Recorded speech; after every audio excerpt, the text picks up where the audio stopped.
Assalamualaikum warahmatullahi wabarakatuh. Perkenalkan, nama saya Dian Arfiani, mahasiswa dari Universitas IPET Semarang, program studi PG PAUD, kelas RPLA semester 4.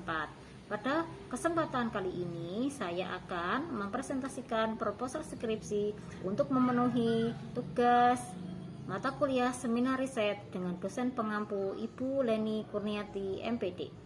Langsung saja saya akan memulai presentasinya.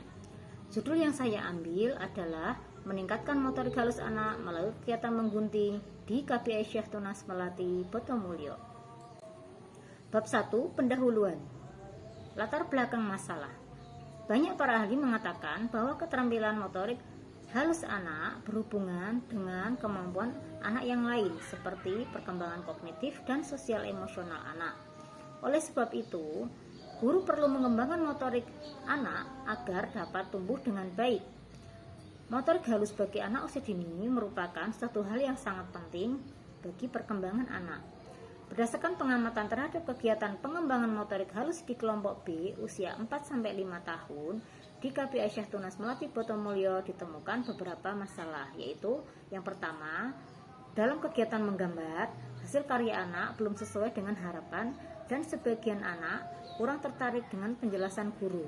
Yang kedua, dalam kegiatan melipat, hasil karya anak belum benar. Yang ketiga, sebagian anak tidak dapat menggunting gambar berpola dengan rapi.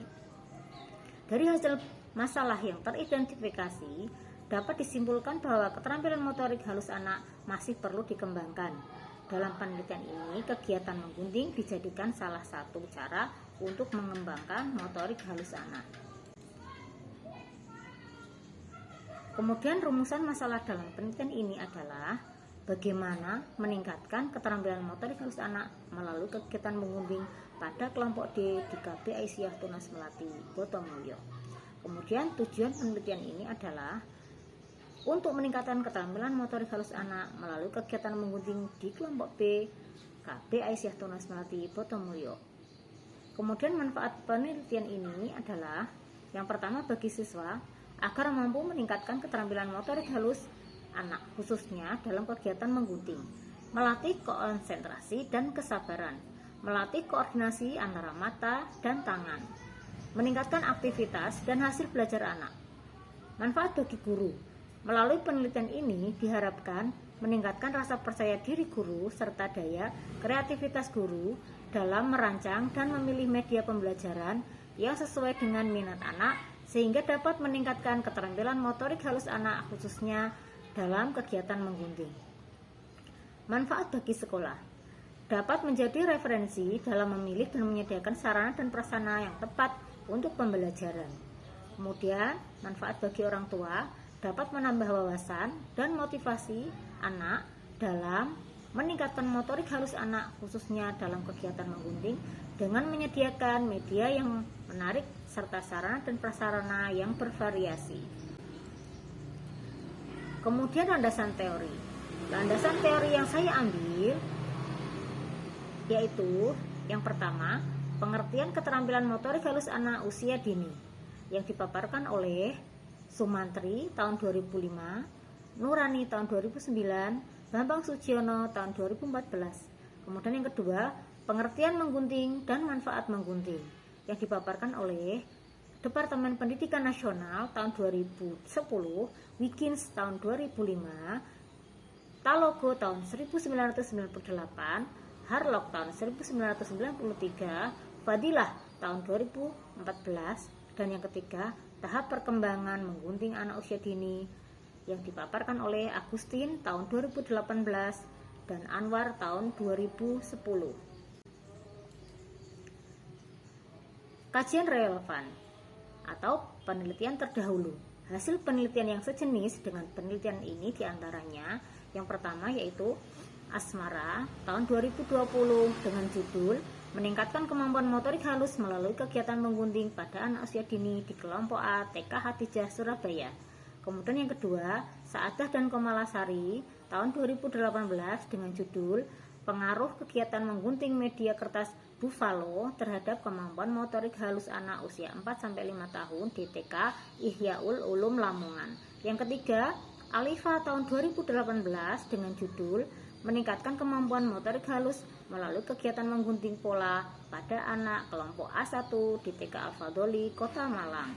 Berbagai penelitian di atas relevan dengan permasalahan rendahnya kemampuan motorik halus anak di kelompok B di KB Aisyah Tunas Melati, Botomulyo.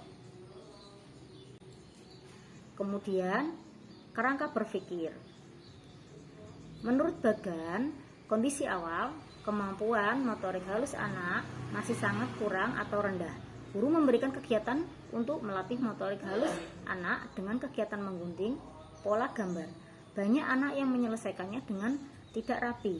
Akibatnya, kemampuan motorik halus anak masih rendah atau kurang. Kemudian, tindakan yang dilakukan menerapkan kegiatan menggunting menggunakan kertas origami dan daun-daunan. Kemudian, kondisi akhir kemampuan motorik halus anak melalui kegiatan menggunting kertas dan daun-daunan meningkat. Kemudian hipotesis. Kondisi awal di lapangan atau di kelas terlihat bahwa kemampuan motorik halus anak masih sangat kurang atau masih rendah. Guru memberikan kegiatan menggunting pola gambar untuk melatih motorik halus anak. Tapi masih banyak anak yang belum mampu untuk menyelesaikannya dengan rapi. Kemudian untuk menangani masalah tersebut, perlu adanya tindakan dengan menerapkan kegiatan menggunting menggunakan kertas origami dan daun-daunan yang diharapkan kemampuan motorik halus anak dapat meningkat. Kemudian yang bab ketiga, metode penelitian. Jenis penelitian yang digunakan yaitu penelitian tindakan kelas atau PTK. Tahap yang digunakan yaitu perencanaan, pelaksanaan, pengamatan, dan refleksi. Dan penelitian ini dilakukan dengan 2 siklus. Waktu dan tempat penelitian ini dilakukan di semester 2 pada bulan Januari sampai dengan Februari tahun 2022 di KB Aisyah Tunas Melati. Populasi dan sampel. Populasi dalam penelitian ini adalah seluruh siswa KB Aisyah Tunas Melati Botomulyo, dan sampel dalam penelitian ini yaitu anak kelas B usia 4-5 tahun. Teknik pengumpulan data dalam penelitian ini menggunakan teknik observasi dan dokumentasi. Alat yang digunakan untuk mengumpulkan data dalam penelitian ini adalah kamera dan lembar instrumen observasi. Kemudian, teknik analisis data. Analisis data yang digunakan dalam penelitian ini adalah teknik deskriptif kualitatif dengan persentase menurut Ari Kunto tahun 2010, yaitu dengan menggunakan rumus P sama dengan N per N kali 100%, di mana P adalah persentase, F nilai keseluruhan yang diperoleh anak, dan N skor maksimum dikalikan jumlah seluruh anak. Deskripsi pratindakan. Hasil observasi yang dilakukan dari kemampuan awal dengan pratindakan menggunakan instrumen lembar observasi dapat dilihat bahwa kemampuan anak dalam kegiatan menggunting masih rendah atau perlu adanya upaya untuk meningkatkan kemampuan motorik halus anak khususnya dalam kegiatan menggunting. Kemudian dilakukan tindakan siklus 1.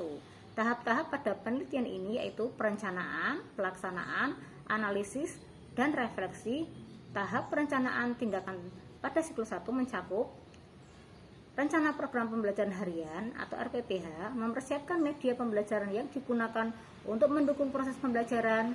3. Menyusun lembar observasi. Kemudian hasil dari tindakan dari siklus 1 yaitu keterampilan motorik halus anak dalam kegiatan menggunting mulai ada peningkatan. Kemudian diadakan lagi tindakan siklus 2. Berdasarkan hasil observasi dan refleksi pada siklus 1, peneliti menyusun rencana pelaksanaan penelitian siklus 2. Perencanaan tersebut meliputi melakukan koordinasi dengan rekan mengajar sebagai kolaborator peneliti. Kemudian kedua, menyusun RPPH. Ketiga, mempersiapkan media dan alat. Yang keempat, mempersiapkan kamera untuk dokumentasi. Hasil dari tindakan siklus 2 yaitu hasil pengamatan pada siklus 2 menunjukkan adanya peningkatan keterampilan motorik halus yang signifikan. Kemudian dari siklus 1 siklus 2 dihasilkan data sebagai berikut. Data adalah hasil dari pratindakan siklus 1 dan siklus 2. Kemudian kesimpulan dari penelitian ini adalah berdasarkan hasil penelitian tentang upaya peningkatan kemampuan motorik halus anak melalui kegiatan menggunting pada kelompok B di KB Aisyah Tunas Malati Botomulyo, dapat ditarik kesimpulan bahwa kemampuan motorik halus anak terjadi peningkatan dari kondisi awal hanya 33% dari keseluruhan anak yang mampu menggunting sesuai harapan, dan anak yang mampu menggunting sangat baik pada siklus 1 menjadi 41,6%, pada siklus 2 mengalami peningkatan menjadi 83,3%.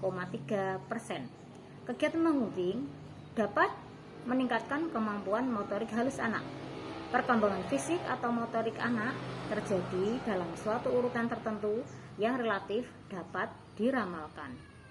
Secara umum, urutan perkembangan tersebut mengikuti pola dan urutan tertentu yang dapat diperkirakan. Demikian presentasi dari saya. Apabila masih banyak kekurangan, mohon maaf yang sebesar-besarnya. Sekian, wabillahi taufiq wal hidayah. Wassalamualaikum warahmatullahi wabarakatuh.